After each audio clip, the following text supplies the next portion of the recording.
Welcome to this session on self-compassion as the unrecognised leadership skill.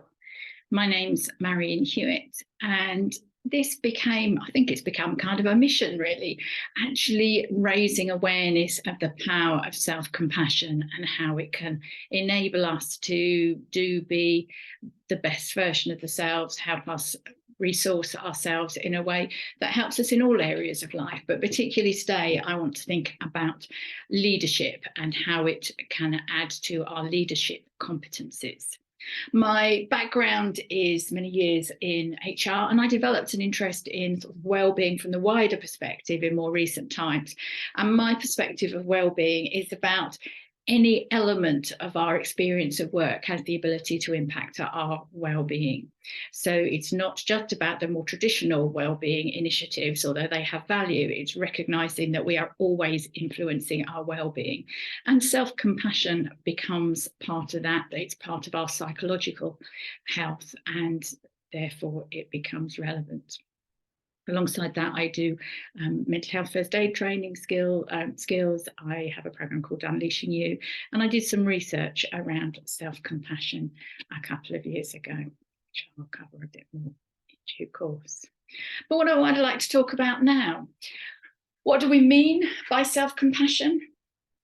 We kind of generally have an understanding of it as self-kindness, but I'd like to dig into it a little bit more.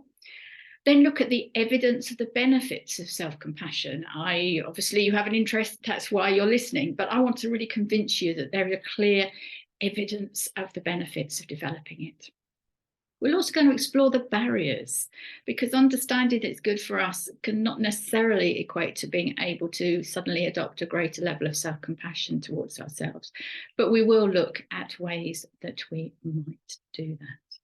And this is particularly in relation to leadership and management, but equally a lot of the things we'll talk about relate to multiple areas. So let's start by, what does compassion mean? And then we'll develop it further. So compassion is an openness to the suffering of others with a commitment to relieve it. And to make it self-compassion, it's actually treating ourselves with that same level of kindness.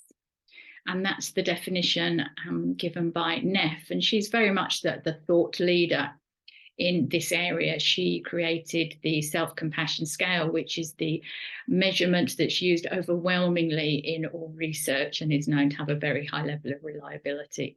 So that has been sort of the bedrock of a lot of the findings that we have.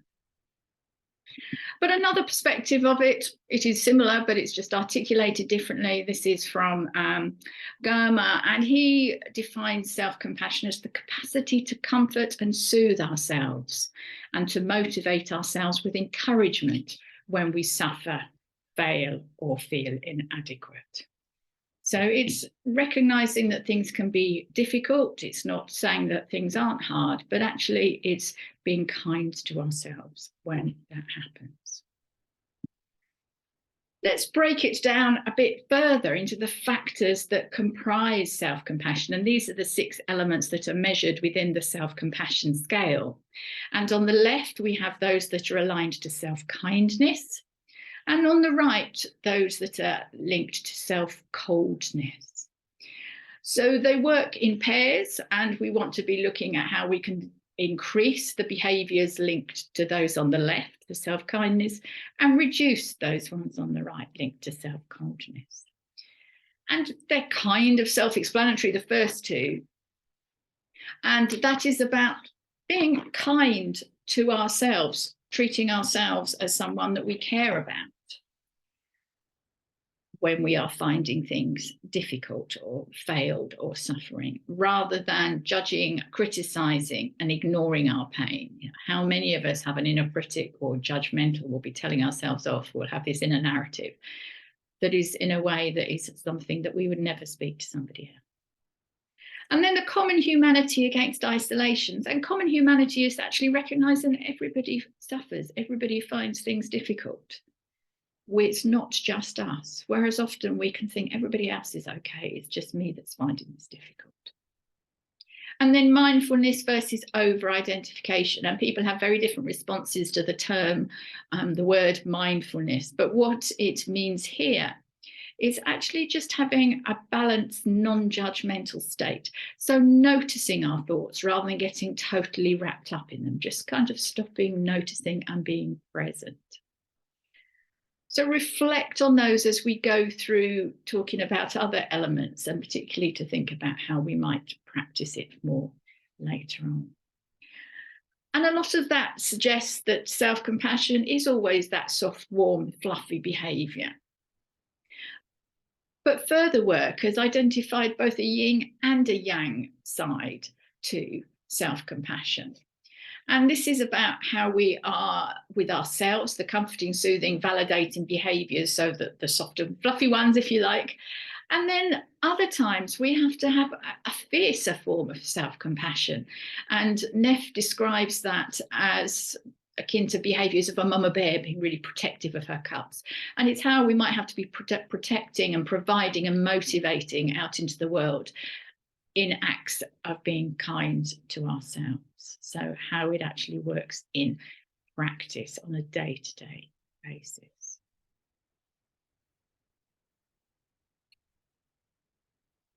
That's the theory in terms of explaining what it is as a construct, just in a bit more depth than sort of a general understanding of it as self-kindness, how we can really drill down to the different elements of it. But let's think about the benefits. And whilst I've got these listed as two separate things, benefits to you as a person, benefits to you as a leader, we are not isolated as those two different entities. How I feel as a person will impact how I show up as a leader. So if you like, one is, perhaps it should be listed the other way around, that being kinder to ourselves is the foundation, and then in turn it can impact us as a leader. If we look at these in different ways, and this is benefits of self-compassion at an individual level, what's happening to us when we are showing higher levels of self-compassion. And it is a strong predictor of both cognitive and psychological well-being, so like our mental health, if you like. And we know that psychological well-being, again, has been broken down in research around having autonomy, positive relations in our lives, having purpose in life, having a level of self-acceptance. And self-acceptance is very much linked to that self-compassion, self-kindness. And if we are being kinder to ourselves, we have been shown to have higher levels of cognitive and psychological well-being. The next one listed might feel a bit of a quite why that's in there. But actually what we know is, we actually don't know whether that's causal or whether it is just a link. But what we do know is the importance of sleep. And it is something that we severely undervalue in our society. Humans are the only species that willingly and knowingly deprive themselves of sleep. And increasingly research is showing the benefits of sleep on all aspects of health. So it might feel a bit of a going down a bit of a rabbit hole. The reason it is here is because of the impact on sleep on our well-being and the link to self-compassion. The strongest evidence is linking self-compassion with reduced levels of stress, anxiety and depression. And I would argue this is where it is particularly relevant now. We are seeing everywhere in the media how the levels are increasing. We heard about the impact of the pandemic, but although arguably there is now more research suggesting the pandemic hasn't particularly been the impact. Actually, it was an issue that was building all the way along. But nevertheless, very clear link. And then we've also got positive links to other constructs that are beneficial. Wisdom, happiness, who's going to challenge having more of that? Optimism, recognizing optimism is a learned behavior, it's not a character trait. And conscientiousness, certainly something that's useful in the work environment. And the thought of worrying less. If you are somebody that worries a lot, then having a strategy that helps you worry less, I'm sure will be particularly appealing. Then we turn to self-compassion at work. most or a significant proportion of research around self-compassionate work has been within health and social care.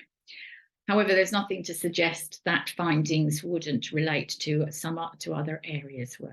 But what we found was higher levels of self-compassion correlated with higher levels of engagement. And multiple reasons that could exist. We know there is a very complex mix between engagement and well-being as to which influences which you need first.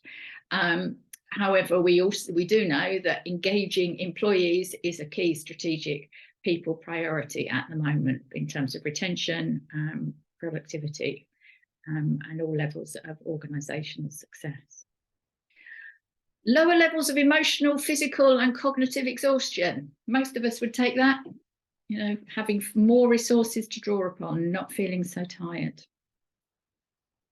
Because actually constantly living with that inner critic, that constant berating judgment is exhausting. It's sapping our resources. Whereas if we are having a more positive and supporting approach to ourselves, that helps replenish our resources.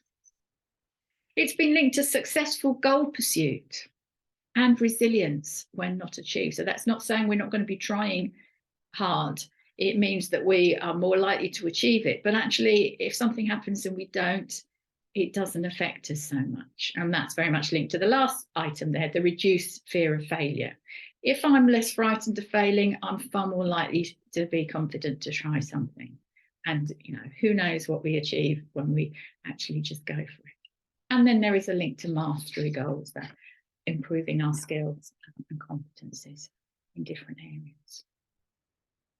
Now we'll bring it to leader role self-compassion.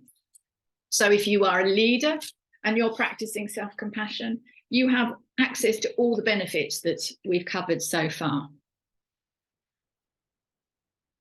But we found there are additional benefits that will impact how you perform as a leader and the impact that has in turn on those that you lead.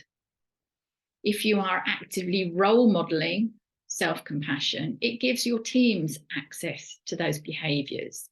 That is the most powerful way of giving permission. We'll talk about that in multiple areas of behaviours, the importance of role modeling desirable behaviours, and self-compassion is no different. And you might think, how do I role model it? How do I actually demonstrate it? But some things could be about how you respond if you make a mistake, language that you're using around that, how you put boundaries around your time and availability in a way that is not obstructive, but it's recognising the needs that you have, but it gives permission to others. There's a link with increasing empathy. And if we have a more empathetic approach, we can pick up on things better. If some of our team are struggling and we have a heightened radar in terms of whether somebody's finding it difficult, we can listen effectively. We're then better positioned to be supporting people through that, and therefore avoiding further issues in terms of performance, productivity, however it might manifest. Certainly listening, non-judgmental, active listening is a hugely important skill as part of the leadership. And if you put that with empathy, it will be very powerful. Research also found that those that had greater levels of self-compassion actually helped others more. It was like through being kinder to themselves, it was easier to be more supportive of others on both task-related and personal problems. And to those around them, they were viewed as being more competent and civil. I think civil is quite a strange word, but it was the way the research articulated it. But people were viewed as more competent leaders. Remember, a lot of the self-compassion is not something that will be visible. This is how people are treating themselves inside. But what we know is if we have managers that are side by side, one is using a more self-compassionate approach than another. What the researchers said that one with the more higher levels of self-compassion was viewed as more competent. So the external presentation was affected. We can have an increased desire to grow and learn if we're not so worried about failing. If our goal pursuit is increased, we'll want to learn more, we'll grow, and we'll be motivated to improve in the role. And we can always grow and improve. That doesn't mean to say there's anything wrong with how we are operating now, but it means we have the desire to do things even better to everybody's benefit. And then when we encourage that self-compassionate approach across our team, it gives them increased well-being. They access the benefits. And in turn, that's linked to group functioning and overall outcomes. And you extrapolate that across the organisation, it has the potential to impact the organisation, which might sound a tad far-fetched, but recognising how we are feeling inside affects how we show up, how we perform, and you put that together collectively, and the impact across the organisation can be recognised. I'd like to just consider this element briefly, because often people will say, when I'm doing coaching, people will talk about wanting greater self-compassion. Rather than saying self-compassion, they'll say they need greater self-esteem and more confidence. And what I would like to challenge that is actually, no, what you would need is more self-compassion. But it's not the language we know. It's not the general terminology. Self-esteem is what we think we aspire to. But actually, if we dig down to what self-esteem is, or how it can be considered, actually, people get their sense of self-esteem and worth from measuring themselves against others, which is why it is such a fluctuating thing, because I can measure myself against somebody today and I can feel I do something as well or as better than them, or I can meet somebody tomorrow and they are so much better that I feel that I don't know anything. So it has a very direct impact on how I feel. Whereas self-compassion approach provides all the benefits that people with higher self-esteem get, but without the pitfalls, and the significant one being the fluctuation of it. Self-compassion has been shown to increase academic and job performance, and self-esteem does not. So just in terms of thinking about our language, when people are talking about, I want to increase my self-esteem, actually, maybe not. It's actually the self-compassion that has greater benefit. Now, here's an interesting area for consideration. Overall, I don't know whether you would expect it, but making an assumption there, but overall, men are more compassionate, more self-compassionate than women. And the data is complex and it's perhaps not quite as clear-cut as we might have expected, but it does align with other findings that we have. So, for example, we know women have higher levels of negative self-talk than men. And self-talk, negative self-talk, self-judgment, one of the self-culpness factors. And we know that women have higher levels of diagnosed anxiety and depression. And again, we know that self-compassion has a mediating effect on psychopathology. So it makes sense that there is that difference. And often here, you can get into great debates about how it's linked to societal expectations, gender stereotypes, all the things that, whilst we might be making progress on, there is still a lot of entrenched thinking and expectations.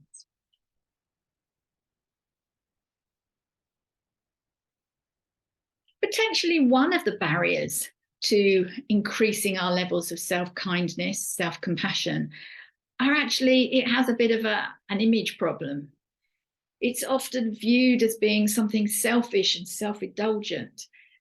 That's aligned with a lot of the other, I run a lot of self-care power hour sessions, and often people say, I feel selfish if I put myself first, I should be considering others, it's self-indulgent.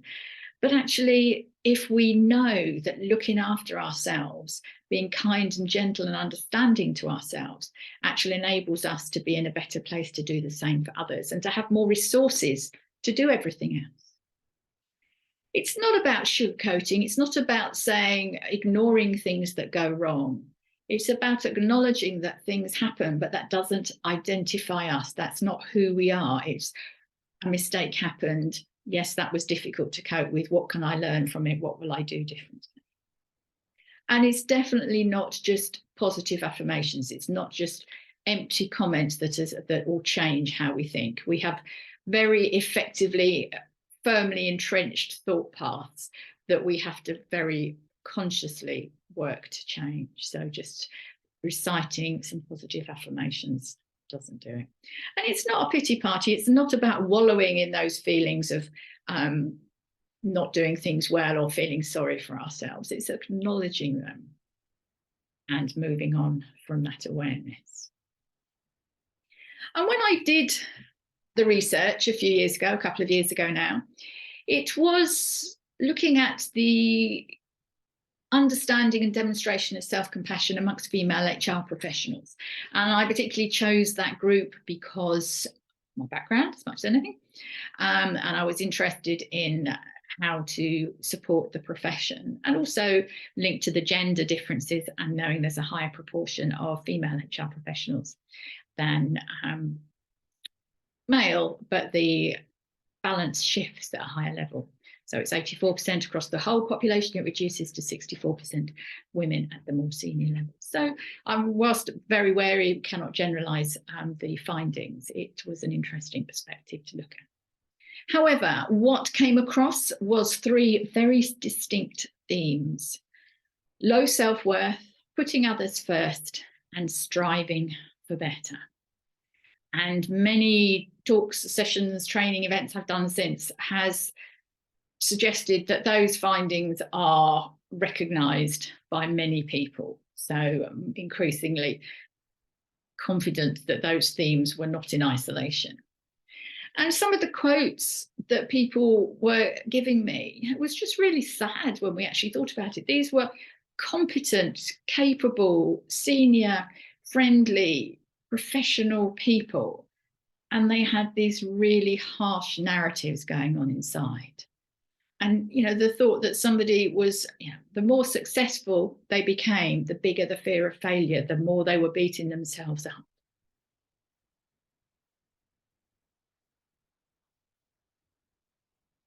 Looking at these barriers and how we review them. Now, there's two of those that actually at a basic level, I'm not going to challenge. Putting others first and striving for better as basic statements are good, not going to challenge them. But they can become what we would call overdone strengths. So if we put others first to the exclusion and the detriment of ourselves, it becomes counterproductive. We lose our resources, we become exhausted, burnt out, we can't carry on. If we are striving for better, that's great. I'm totally for growth mindset, continuous improvement, always wanting to learn. But that doesn't mean to say we can't stop and notice and appreciate what we've done. So the fact I've done a piece of work, it can be a good piece of work, and I should be proud of that good piece of work and acknowledge it. Doesn't mean I can't also reflect and notice what I might do differently or better if I was doing it again. And then the barrier of low self-worth is a very complicated area. It's linked to limiting beliefs, it's linked to self-acceptance. We talk about self-doubt, imposter syndrome, so many things that influence that. It's very complicated, but the overall feeling is people did not put a value on themselves.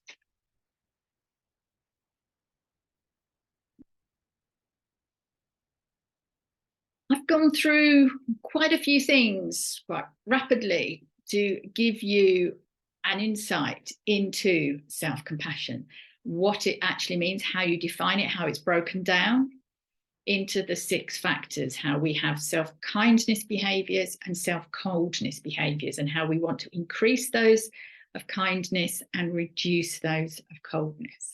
And by doing that, we have the opportunity to access all the evidence benefits for our well-being, our psychological health, for our cognitive functioning, for how we show up and perform at work, and how we can show up and perform as a leader, as a manager. So how does that insight help you if you recognised it was a competence or a skill to add to your repertoire? What would you do differently? Has that given permission to do things differently, to consider yourself, be kinder to yourself than you're currently doing? The fact that people are here or listening to it suggests there is a recognition that perhaps they're not doing it. So if you had permission and the skills to be kinder to yourself, what would feel different? And perhaps think about, if I was to wake up tomorrow morning and I had an internal coach that was supporting me through the day, and I had lost that internal critic, how different would my world feel? What would you do differently if you know you were being supported and cared for through things, whether they went right or wrong? How would that impact you?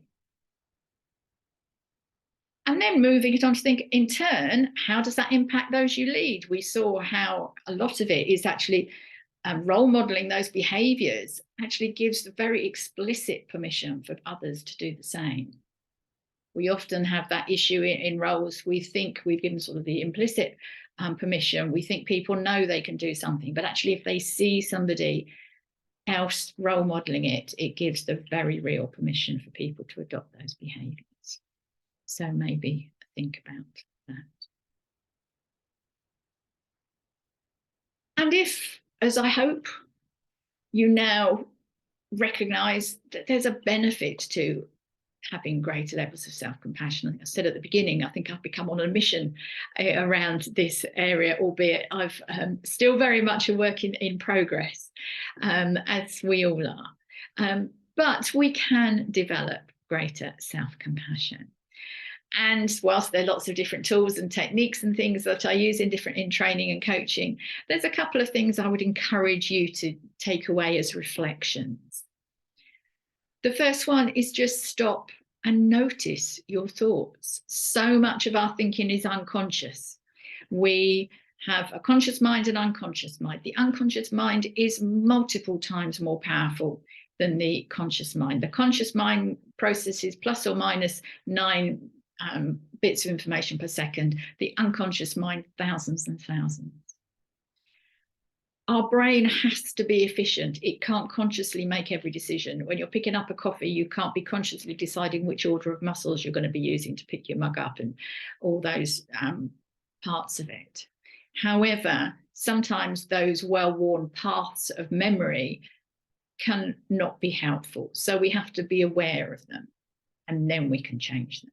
So I would encourage you, as the first point, is just to notice your language. Notice your inner narrative. And if it is sometimes less than kind, check in with it, perhaps challenge it. Perhaps it's not so easy to do during the day, but maybe at the end of each day, take 5-10 minutes of reflection. Think back to things that have gone well and how you spoke to yourself, things that didn't go so well and what was happening, or when you didn't get to the end of your to-do list, or things, the deadlines were, just what was happening, and notice it. And then try a very specific exercise, and it's one that you can use in other situations as a continual way of embedding different thinking. So think of a time when something didn't go right, and try and think of a very specific time. Note what happened, and note how you were talking to yourself, how you responded, what was happening internally. Were you being kind in your narrative? Were you being judgmental? Did you feel alone in making this mistake, or did you recognize that other people suffer with things too? Did you get totally wrapped up in the worry and stress and the embarrassment, or whatever word comes to mind, or did you notice it? So write that down. And I would suggest and encourage you to actually write down the narrative. And when people usually do that, they sort of knew what they were doing. But when you step back and actually look at how you're talking to yourself, it could be a bit of a wake-up call. So notice how you're talking to yourself. And then I would like you to think about, if somebody that you cared about, say if your best friend, somebody in your world that you cared about, made that same mistake, think about how you would talk to them. Think about the exact language you would use and write it down. And then compare those two.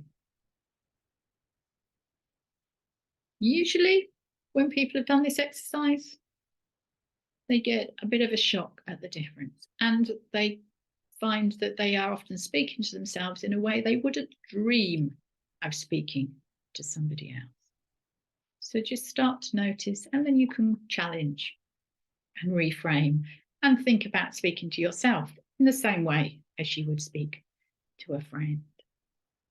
So I hope that's given you plenty to think about. Try to really help you consider how greater self-compassion can really add to the skill set in a leader and management role. And self-kindness, or the power of self-compassion, is part of my Unleashing You program, which is a program that covers a lot of different elements of unleashing you.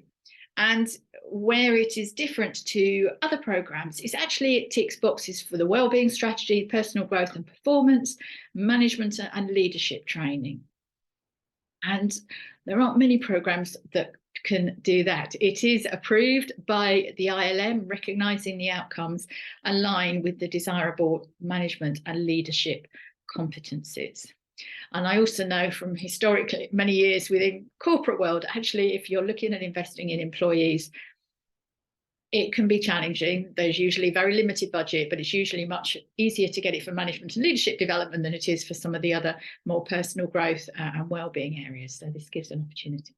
And to see for the for International Leadership Week, I'm offering a discount on the programs, which runs as a rolling group program, but it is also available for delivery in-house. Really hope you have found that useful. It's been great to share with you my thoughts on the power of self-kindness, the power of self-compassion, and how by developing greater levels of it, we are actually building our resources to enable us to grow and perform and just enjoy life more. Thank you.